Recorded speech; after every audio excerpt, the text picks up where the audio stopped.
એ ન કરવાનું આચરણ કરી રહ્યો છે, એના બાબતમાં મારી પાસે બહુ બધા પુરાવાઓ છે. તો કે કેમ? તો કહે છે મારી સ્ત્રી નિત્ય એના ભજન મંડળમાં હાજર હોય જ છે. મારી સ્ત્રી ભજનના મધ્યની અંદર એ પોતાના હાથે આ નરસિંહને પાણી પીવડાવે છે. નરસિંહને નિયમ છે કે હું ભજન ચાલુ કરું પછી ભજન પૂરું ન થાય ત્યાંથી પાણી ન પીવું. પણ આ ખોટો છે, આ જૂઠો છે. મારી પત્ની એના હાથે પાણી પીવડાવે છે. મેં આ જોયેલું છે. આ ધર્મની વિરુદ્ધ કામ કરે છે બધું.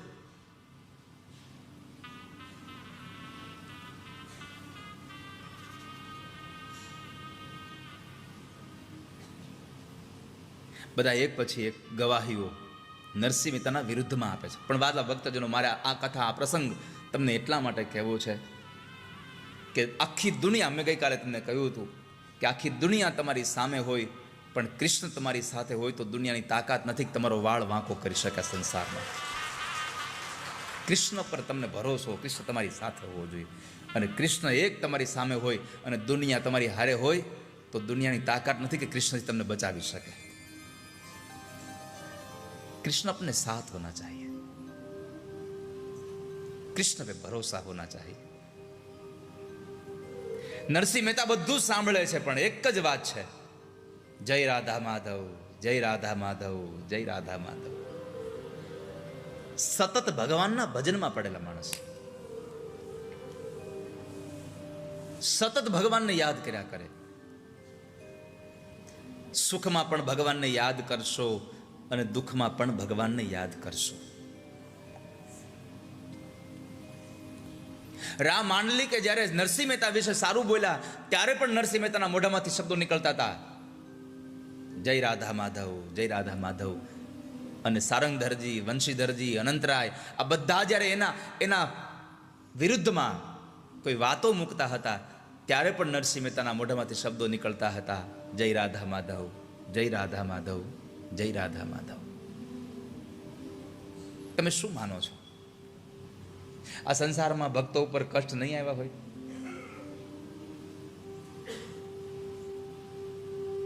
લોઢું જ્યાં સુધી અગ્નિમાં તપે નહીં અને એને તાળવામાં ન આવે, એટલે કે એને મારવામાં, એને પીટવામાં ન આવે, ત્યાં સુધી કોઈ દી સારું ઘરેણું બની જ ન શકે. એમ ભગવાનનો ભક્ત દુઃખમાં જ્યાંથી પસાર ન થાય, કસોટીમાંથી પસાર ન થાય, ત્યાં સુધી સારો ભક્ત ક્યારેય તૈયાર થતો જ નથી હોતો આ સંસારમાં.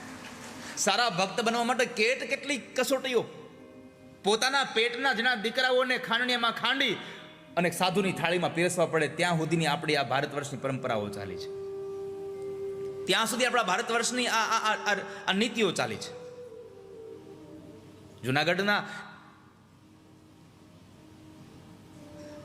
એ શેઠ સગાળ શાહ બિલખામાં ચંગાવતી નારી, એકનો એક દીકરો સાધુના રૂપમાં આવેલા ભગવાને જ્યારે માગ્યું તો પોતાના દીકરાનું માથું કાપી ખાંડણીયામાં નાખી ખાંડી, સોળે શણગાર સજીને દીકરાના પરણવાના ગીત ગાતા ગાતા દીકરાનું માથું ખાંડ્યું અને ખવડાવ્યું. ખુદા તારી કસોટીની પ્રથા સારી નથી હોતી, જે હોય છે સારા એની દશા સારી નથી હોતી. ખુદા તારી કસોટીની પ્રથા સારી નથી હોતી. પણ અહીંયા એકદમ શાંત ચિત્તે નરસિંહ મહેતા જય રાધા માધવ, જય રાધા માધવ, જય રાધા માધવ. આ દુરાચાર ફેલાવી રહ્યો છે ભજનના નામે.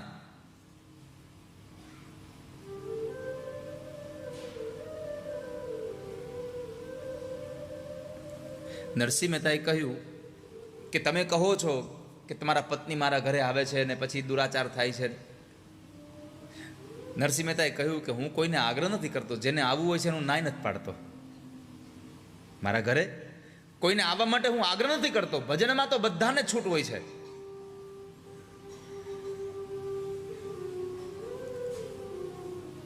કોઈ ભજનમાં આવે, કોઈ સ્ત્રી આવે, કોઈ પુરુષ આવે, એ પોતાની ચેષ્ટા પ્રમાણે કાર્ય કરે, એમાં મને કોઈનો દોષ જોવા નથી મળતો. મારા માટે તો એક જ કામ હોય છે ત્યાં, જય રાધા માધવ, જય રાધા માધવ.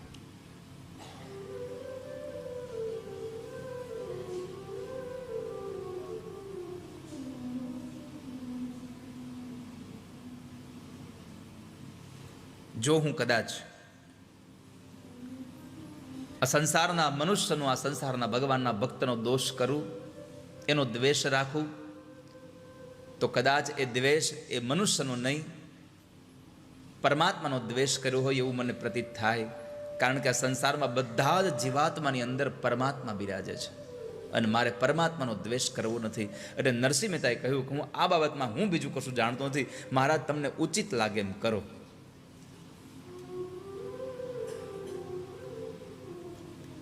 સારંગધરના બધા એટલા બધા અનર્થોની વાતો કરતા હતા.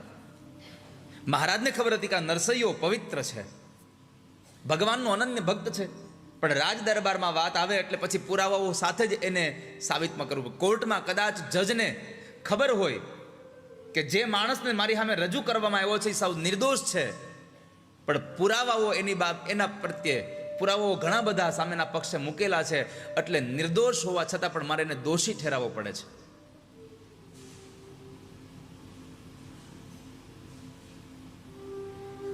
જજને ખબર જ હોય કે આ નિર્દોષ જ છે, પણ પુરાવાના આધારે એ નિર્દોષને પણ દોષી જાહેર કરી એને સજા આપવી પડતી હોય છે.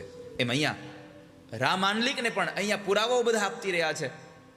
એક ગણિકાએ આવીને પુરાવો આપ્યો, અનંતરાયજી નરસિંહ મહેતાના મામા એણે પુરાવો આપ્યો, મારી પત્ની એને એના હાથેથી પાણી પીવડાવે છે, અનર્થ થઈ રહ્યા છે બધા. કરવું શું હવે?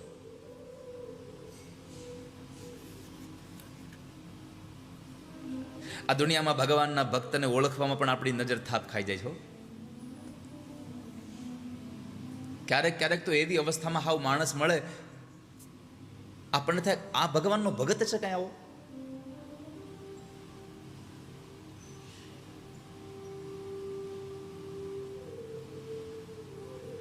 આ બધા જ લોકો નરસિંહ મહેતાને દોષી ગણાવી અને એને જેલમાં પૂરવા માટે તૈયાર થયા હતા.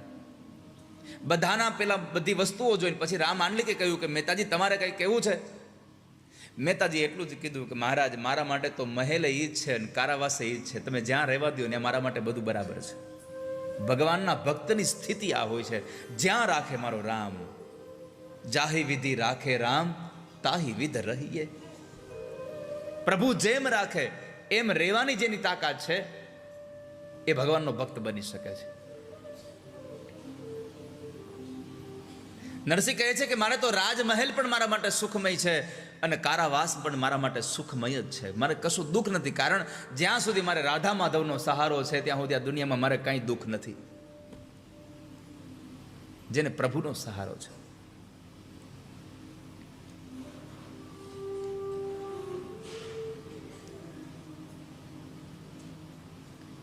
રાજાને વિચાર આવ્યો હું કરું શું હવે?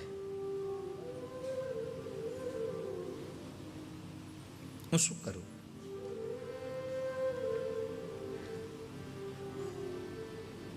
એને એક નિર્ણય લીધો કે નરસિંહરામ તમારું ભગત, તમારું ભજન સાચું હોય તો આપણે એક નિર્ણય લઈએ. આ ફૂલનો હાર લ્યો, રાજ મંદિરમાં જાઓ, તમે જો ભજન જ સાચું કરતા હોય ભાવથી તો આ ફૂલનો હાર લઈ રાજ મંદિરમાં જાઓ અને ત્યાં રાધા દામોદર ભગવાન છે, એ રાધા દામોદર ભગવાનના કંઠમાં એ હાર પહેરાવી દો, એને સમર્પિત કરી દો અને હું સ્વયં મારા હાથે આ મંદિરને તાળા લગાડાવી દઉં છું, ચોકી પેરો રખાવી દઉં છું. જો તમારું ભજન સાચું હોય તો આ હાર સવાર થતા પહેલા તમારા ગળામાં આવે તો માનું કે તમારું ભજન સાચું છે, અને જો હાર નહીં આવે તો સવારમાં મારી તલવાર વડે તમારું મસ્તક ઉતારી લઈશું. કઈ વાંધો નહીં મહારાજ. બધાને થયું હવે બરાબર છે, કાલ સવારે નરસૈયાનું મસ્તક ઉતરી જવાનું છે. બધા આ જ રાહમાં હતા અને આપણને એ જ નથી સમજાતું ભવાનભાઈ કે આવા ભગવાનના ભક્તોની કે કોઈ સારા માણસની ઈર્ષા શું કામ થાય છે સંસારને? ક્યારેય કોઈ ભગતે તમારી પાસે આવીને કીધું કે ભાઈ લાવો 5-10 લાખ રૂપિયા મારા જોઈ તમારી પાસેથી? શું કામ ઈર્ષા કરવાની કોઈની? કોઈ માણસ આગળ જાય છે, ચાહે ભક્તિના માર્ગમાં જાય કે ચાહે ભૌતિકના માર્ગમાં જાય, એ જાય છે જવા દો ને.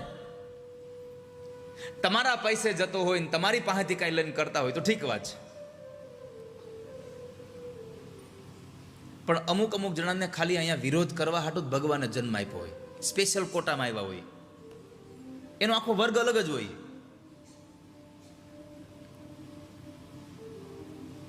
એને કાંઈ હોય કે ન હોય વિરોધ કરવાનો બસ.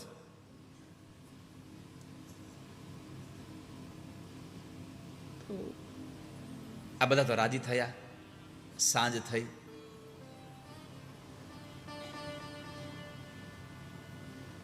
નરસિંહ મહેતાએ રાધા દામોદર ભગવાનના ગળામાં હાર પહેરાવેલો, ઠાકોરજીને પ્રણામ કર્યા. રાજાએ એને તરત જ દરવાજા બંધ કરાવ્યા, મોટા મોટા તાળા લગાવડાવ્યા. ચાવી પોતાના સૈનિકો દ્વારા પોતાના કક્ષની અંદર પધરાવવામાં આવી, જેથી કરી કોઈ ખોલી ન દે. સૈનિકો રાખવામાં આવ્યા છે. રાત્રિનો સમય છે.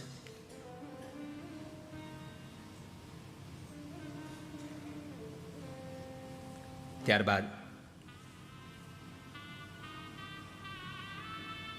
નરસિંહ મહેતા ભગવાનના ભજનમાં બેઠા છે. એક વાત કહું વાલા વૈષ્ણવો,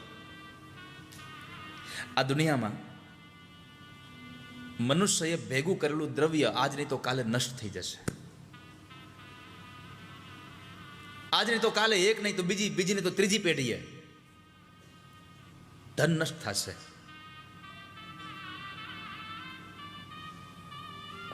તમારી વિદ્યા, તમારું યૌવન કાલાંતરે કોઈ પણ રીતે પણ એ પણ નષ્ટ થઈ જશે. અવસ્થા થશે તો યાદશક્તિ વહી જશે, વિદ્યા ગઈ, યૌવન ગયું. પણ એક વાત લખી રાખો વાલા વૈષ્ણવો, તમારું બધું નષ્ટ થઈ જાય પણ તમારું કરેલું ભજન કોઈ દી નષ્ટ નહીં થાય. તમારું ભજન નષ્ટ નહીં થાય.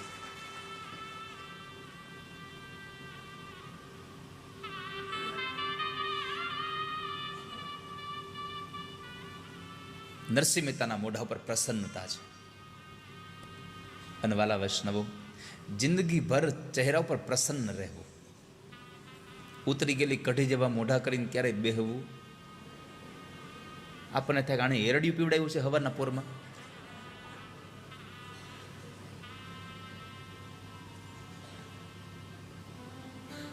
અમુકનું મોઢું જોઈ તો આપણને થાય કે હાલો હોઈ જવું જો પાછું. કેવા મોઢા કર્યા હોય. અને અમુકને આમ જોવો તો પ્રસન્ન ચિત્ત હોય. આપણી આંખમાં ઊંઘ હોય તો ઊંઘ વહી જાય એને જોઈએ તો. ક્યારેક ક્યારેક તો મારે આ માથાકૂટ થયો, કથામાં અમુક આવીને બેહે, ઉજાગરો કરીને આવે અને પછી આગળ બેહીને એવા બગાહા ખાધા કરે ને.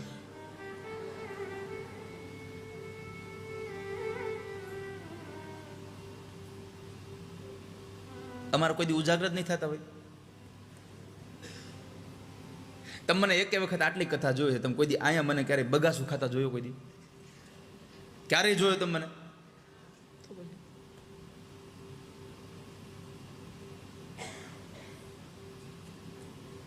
સતત પ્રવૃત્ત માર્યો ને તો કોઈ દી તમે ક્યારે બગાસા આવે? તમે નવરા પડો એટલે બગાસા આવે.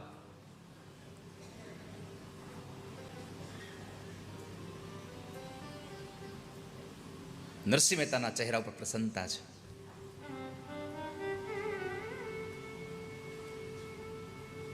તો પહેલી વાત યાદ રાખજો વાલા ભક્તજનો, તમારી સંપત્તિ, તમારું દ્રવ્ય, તમારી વિદ્યા, તમારું યૌવન, આ બધું જ કાલાંતરે નષ્ટ થઈ જાય, પણ તમારા એ જિંદગીના કોઈ પણ ક્ષણમાં લીધેલું ભગવાનનું નામ અને એ નામનું પુણ્ય તમે જીવશો કે મરો ત્યાં સુધી ક્યારેય નષ્ટ નહીં થાય. એ તમારું સાત્વિક કાળ સુધી ચાલતું રહે છે.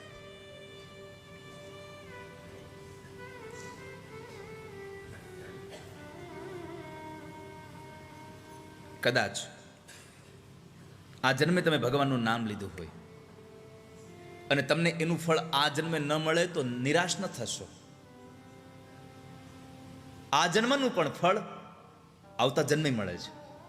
કાલાંતરે આવતા જન્મે તમને પુણ્ય મળે. કદાચ આપણે કથામાં બેઠા છીએ વૃંદાવનમાં, તમે એમ ન માનશો કે અમારી પાસે પૈસા હતા, પૈસા ભર્યા એટલે અમે આવી ગયા. આ તો કેટલાય જન્મનું પુણ્ય હશે ત્યારે ઠાકોરજીએ વૃંદાવનમાં બોલાવીને કથામાં બેસાડ્યા છે. તમે શું માનો છો? આ વૃંદાવનની આ રજમાં આપણને ચાલવા મળે? વૃંદાવનની ધરામાં રાધે રાધે બોલવા આપણને મળે?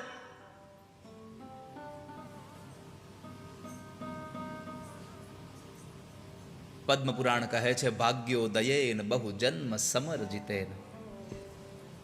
કેટલાય જન્માંતરનું પુણ્ય ભેગું થાય ને ત્યારે આવા તીર્થમાં આવીને ઠાકોરજીની કથા સાંભળવા મળે, બાકી એમને કથામાં ન બેસાય.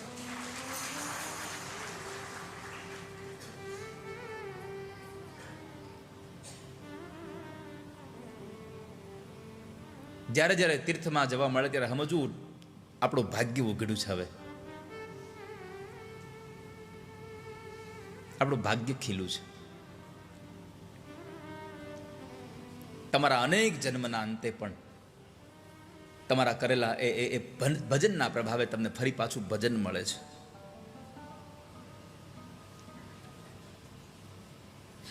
હવે મૂળ અગત્યની વાત, નરસિંહ મહેતા ભગવાનનું ભજન કરે છે. પરમાત્માનું આમ હૃદયના ભાવ સાથે પ્રભુનું ભજન કરે છે.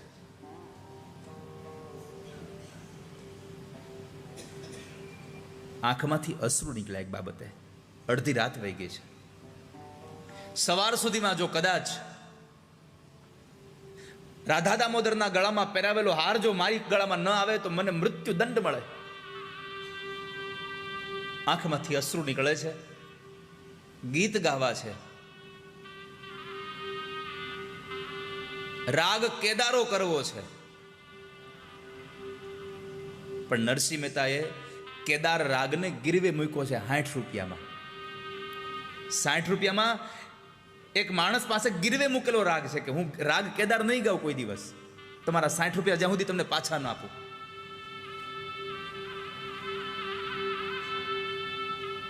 અને નરસિંહ મહેતાનું બ્રહ્માસ્ત્ર હતું કેદારો. ભગવાનની આરાધના કરે નરસૈયો, ભજન ગમે તેટલા ગાય, પણ પરમાત્મા ન આવે તો દામોદર કુંડે જઈ અને રાગ કેદાર કરે.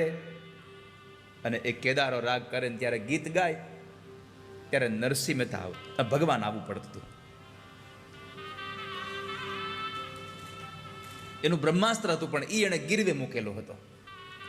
અડધી રાતે આંખમાંથી અશ્રુ જાય છે, પ્રભુ મારું મૃત્યુ થાય એનો મને ડર. તમે એમ ન સમજશો કે હું મારા મરણના ડરને લઈને તમને બોલાવું છું. મને ડર એ વાતનો છે, કદાચ જો આ માળા મારા ગળામાં નહીં આવે તો ઠાકોરજી લાજ તમારી જશે, પ્રભુ તમારી લાજ જશે, તમારો મહિમા ઘટે છે.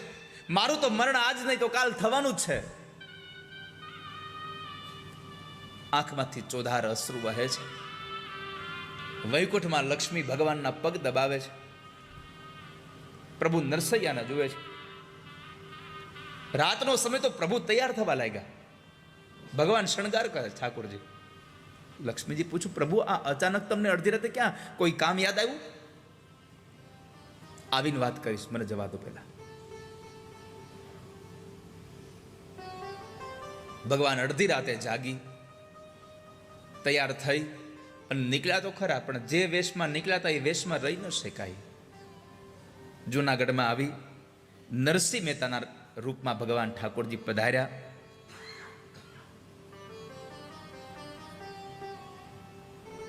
અને જે શેઠ પાસે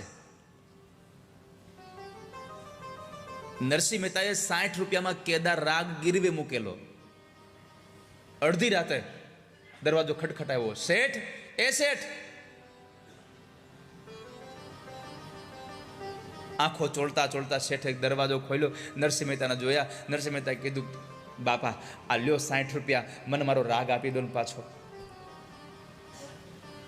મને કેદારો આપી દો ને પાછો. શેઠ બોલ્યા, અરે અરે ભક્તરાજ નરસૈયા, અરે કદાચ આ 60 રૂપિયા 2-5 દિવસ રાખ્યા હોત તો ક્યાં મારે કઈ ઉતાવળ હતી, હું ફેર પડી જાત. ભગવાન મનમાં હસે છે કે 2-5 દિવસ તો શું, હવે 2-5 ક્ષણે તમને અપાયો નથી. પણ લ્યો શેઠ, તમે આ પૈસા લો, મને આપી દો. શેઠે અડધી રાતે એની બુક ખોલી, એની પોથી ખોલી અને એક વાઉચર લીધું અને પ્રમાણમાં લખ્યું કે થોડા સમય પહેલા નરસૈયો મારી પાસેથી 60 રૂપિયાના લઈ ગયેલો ને એના બદલામાં એણે કેદાર રાગ અહીંયા ગીરવે રાખેલો. આજે હું એ કેદાર રાગ એના 60 રૂપિયા એને મને આજની તારીખે પાછા આપ્યા છે, એટલે હું એને એના કેદારો પાછો આપું છું. નીચે એ શેઠની સહી હતી. આપી તો ઠાકોરજીએ નરસિંહ મહેતા જે કેદખાનામાં હતા, એ કેદખાનામાં ઠાકોરજીએ પેલું પ્રમાણપત્ર નાખ્યું.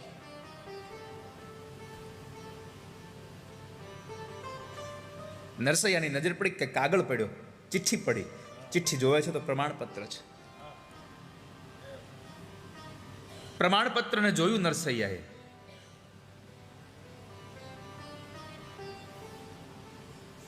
એમાં લખ્યું હતું કે 60 રૂપિયા ગીરવે આપેલ મેં આ રાગ અને એના બદલાના 60 રૂપિયા આજે મને મારા પાછા મળે છે, પરત મળે છે.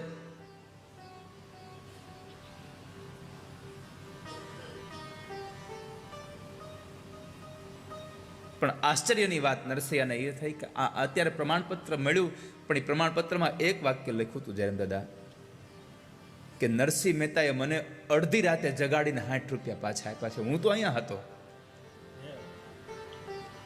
અડધી રાતે જગાડીને મને 60 રૂપિયા પાછા આપી અને એનો રાગ એને છોડાયો છે. હવે પ્રેમથી એ કેદાર રાગ ગાઈ શકે છે. નરસિંહ મહેતા સમજી ગયા કે હું તો અહીંયા કેદખાનામાં કેદ છું, પણ મારા શેઠ પાસે જઈ અને મારો કેદાર રાગ કોઈએ છોડાવ્યો તો બીજો કોઈ નહીં, મારો દ્વારિકાધીશ પોતે આવ્યો છે. દ્વારિકાવાળો પોતે આવ્યો છે.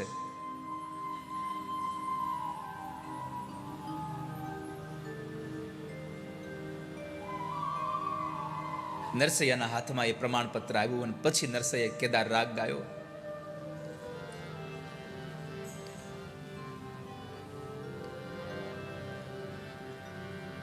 ભગવાનને એટલી આરાધના કરી, પરમાત્માને આરાધન કર્યું. દર્શન દ્યો ઘનશ્યામનાથ મોરી પ્યાસી રે. દર્શન દો ઘનશ્યામનાથ મોરી અખિયા પ્યાસી રે. પાણી પી કરે પ્યાસ બુઝાવો, નૈનન કો कैसे समझाऊं. પાણી પી કરે પ્યાસ બુઝાવું. નરસૈયાની આંખોમાંથી આંસુની ધારા વહે. સાવ આમ પાગલ જેવું વર્તન કરી રહ્યો છે. સારંગધરજી, વંશીધરજી, અનંતરાય આ બધા બેઠા છે. રાજા પણ છે. બધા કહે છે કે આ પાગલ બની ગયો, એની ખાલી આ ખાલી આવું નાટક કરે છે, એને મૃત્યુનો ડર લાગ્યો છે. હવે ખબર પડી કે મારું હમણાં મરણ થઈ જવાનું છે. બધા કહે છે ફાલતુમાં સમય આવો વ્યર્થ ન કરો, હવે સવાર થવાની તૈયારી છે. પક્ષીઓનો ગુંજારો સંભળાવા લાગ્યો છે. સારંગધરજીને બધાને થયું કે હવે આપણી જીત પાકી છે. પણ મારા નાથ, જેની હારે કનૈયો હોય એને હરાવી કોણ શકે આ દુનિયામાં? જેની સાથે કૃષ્ણ હોય. અને કેદાર રાગ ગાયો નરસિંહ મહેતાએ પ્રારંભ કર્યો. આંખમાંથી અશ્રુની ધારા વહી જાય. કેદાર રાગ ગવાતો જાય. અને જેમ જેમ કેદાર રાગ ગવાતો જાય, લખ્યું છે મહાપુરુષોએ નરસિંહ મહેતાના આ ગ્રંથોમાં કે સૂર્યનું પહેલું કિરણ આ બાજુ પૃથ્વી પર આવે અને આ બાજુ રાધા દામોદર ભગવાનના મંદિરને જે તાળાઓ મરાવીને જે સાંકળો મરાવી હતી એ તૂટે છે, ખુલતી નથી હો, તૂટે છે. તાળા તૂટ્યા અને અંદરથી એક જ્યોતિ પ્રકાશ નીકળ્યો. સૈનિકોની બધાની આંખો બંધ થઈ ગઈ છે. અને સૈનિકોની આંખો બંધ થઈ અને આ બાજુ રાધા દામોદરના ગળામાંથી નીકળેલી હારની એ માળા, એ પુષ્પની માળા નરસિંહ મહેતાના ગળામાં પડે છે. જ્યારે નરસિંહ મહેતાના ગળામાં હાર પડ્યો, રામ માંડલિકના પગમાં પડી જાય છે કે ભક્તરાજ મને ક્ષમા કરી દો, મને માફ કરી દો.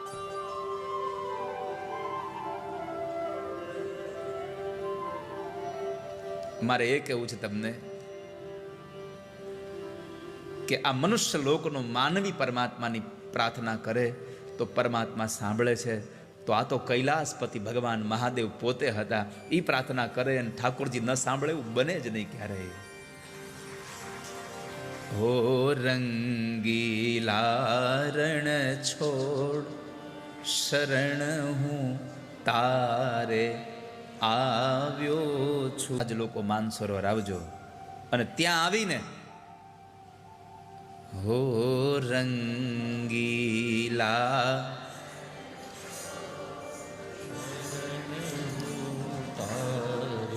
કેટલા લોકોને આવું છે માનસરોવર? આવું છે કોઈને માનસરોવર?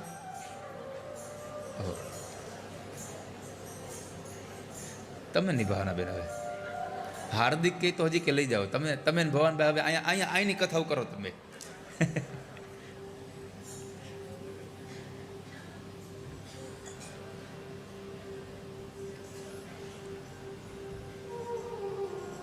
સો લોકોને લઈને જવાના છે ખાલી, વધારે નહીં. સાંભળી એકવાર તમે પ્રાર્થના કરો.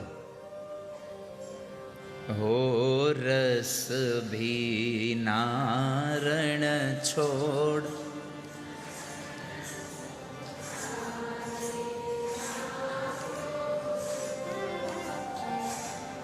ઓ રસ ભીના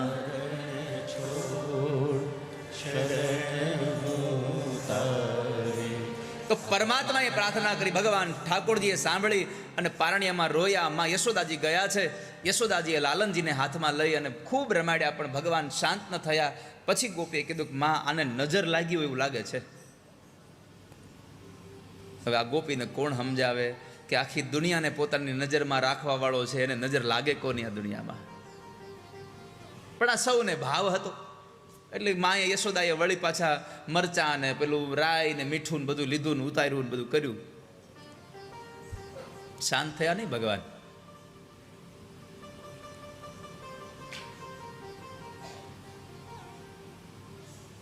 વળી માએ પાણીનો એક કળશ ઉતાર્યો, પણ ભગવાન શાંત ન થયા. ગોપીએ કીધું કે માં આને ભારે નજર લાગી છે. નજરના એ પ્રકારો આવે કેટલાય, હળવી, ભારે, અતિ ભારે અને ભારે નજર લાગી છે. તો હવે શું કરશું ગોપી? એક કામ કરો, ઓલા બાબા હજી બેઠા છે, કદાચ એને કઈ જંતર મંતર ફાવતું હોય. માએ કીધું તું જા અને બાબાને કહેજો એને નજર ઉતારતા આવડતી હોય તો આપણા છોકરાની નજર ઉતારી દે. એ જે કહેશે એ દક્ષિણા આપી દેશું આપણે.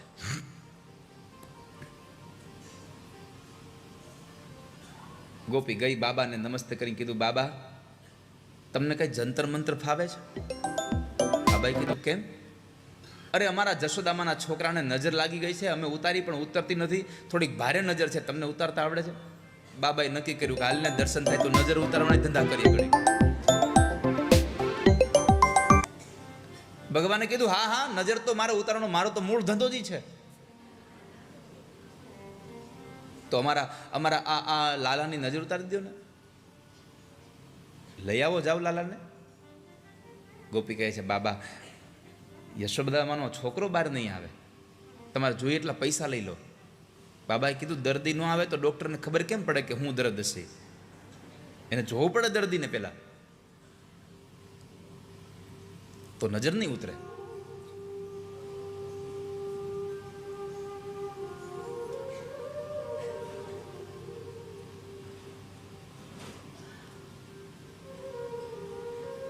ગોપી અંદર આવે છે, માને કીધું માં બાબા બહુ જ્ઞાની છે, એને બધું આવડે છે, પણ એણે કીધું કે તમે છોકરાને લઈ આવો તો નજર ઉતરે, નજર ન ઉતરે. માં યશોદાએ બહુ મહેનત કરી પણ ભગવાન શાંત ન થયા. પછી ભગવાનને કપડામાં વીંટેવી અને લઈ જાય છે. પણ જેવા આંગણામાં ગયા અને ભગવાન ઠાકોરજી આમ મોઢું ફેરવું, નજર મળી ભગવાન સામે. બેયની નજર મળી. જે રોતા રોતા આવતા હતા એ દાંત મીંડા કાઢવાના, જે બેઠા હતા એ મીંડા રોવા. 4 મિલે 64 ખીલે बीस रहे कर जोड़, हरिजन से हरिजन मिले तो नाचे 7 करोड़। बेनी नजर एक थई,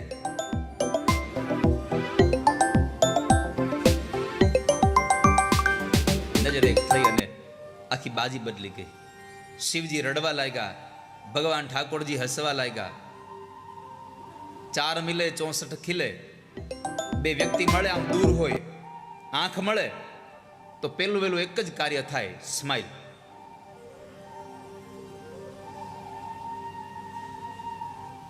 પણ અમુકને દાંત કાઢતા હોય તો આપણે કેવું પડે, તમે હોઠ બંધ રાખો। માવા ખાઈ ખાઈને ઓલા દાંત ખવાઈ ગયા હોય, હાવ જો તમ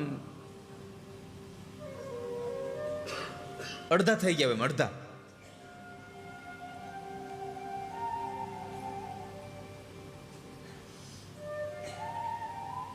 બે વ્યક્તિ મળે, આંખો મળે 4, બે આપણી બે સામેવાળાની, 4 આંખો મળે એટલે 64 ખીલે। 32 દાંત આપણા, 32 દાંત એના, 64 ખીલે।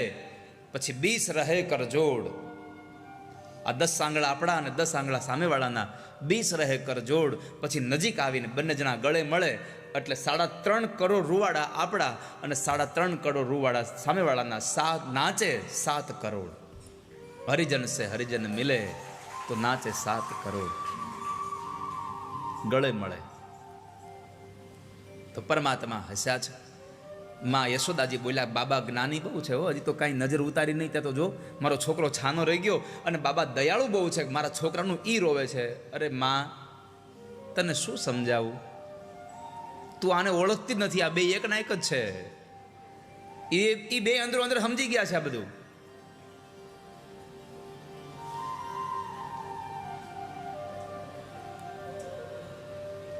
પછી માં યશોદા પાસે ઠાકોરજીને ભગવાને માગ્યા। માં આપતા જ નહોતા, પણ ભગવાને કીધું લાવું મને આપી દો માં, કશું નહીં થાય એને। ભગવાનને લીધા, ગોદમાં પધરાવ્યા।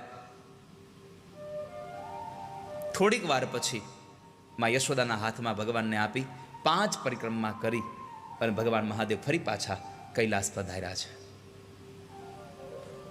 આ કથા મારે તમને એટલા માટે કહેવી હતી, કથા તો તમે બધા જ ખૂબ સાંભળી છે આ કથાઓ, પણ મારે તમને એટલા માટે કહેવી હતી કે ભગવાન જેવો ભગવાન પણ કંઈક કામ કરાવવું હોય તો ઠાકોરજીની પ્રાર્થના કરે છે। તો તમે પણ જિંદગીમાં કંઈક કરાવવું હોય ત્યારે ઠાકોરજીના હાથમાં છોડી દેજો। તું કરે એ સાચું બધું, બસ તું કરે એ સાચું। તમારા ઉપર જેટલું રાખશો એટલા વધારે દુઃખી થશો। ઠાકોરજી ઉપર છોડી દેશો તો પછી તમારી ચિંતા નથી। અને ભગવાન પોતે પણ કહે છે, સર્વ ધર્માન પરિત્યજ્ય મામે કમ શરણમ વ્રજ। હે જીવ, બધું છોડી અને મારી પાસે આવી જા, અને મારી પાસે આવે પછી તારી બધી જવાબદારી મારી છે। યોગ ક્ષેમમ વહામ્યહમ, બધી જવાબદારી મારી છે। પણ આપણે આપણું કાંઈ છોડીને જઈ શકતા નથી। આપણે મકોડા જેવા છે, પકડ્યા પછી તૂટી જાય પણ મૂકી નહીં। હા, મકોડો તમે જો પકડે પછી તમે આમ છોડાવવા કરો ને એટલે અડધેથી તૂટી જાય મકોડો। બધાને લગભગ અનુભવ હશે, એ અડધો થઈ જાય પણ એ મૂકે નહીં। એમ આપણે એવા છીએ કે જે પકડે નહીં પછી મૂકીએ નહીં કોઈ રીતે। આપણે સિંદરી બળી જાય પણ વળ ન જાય।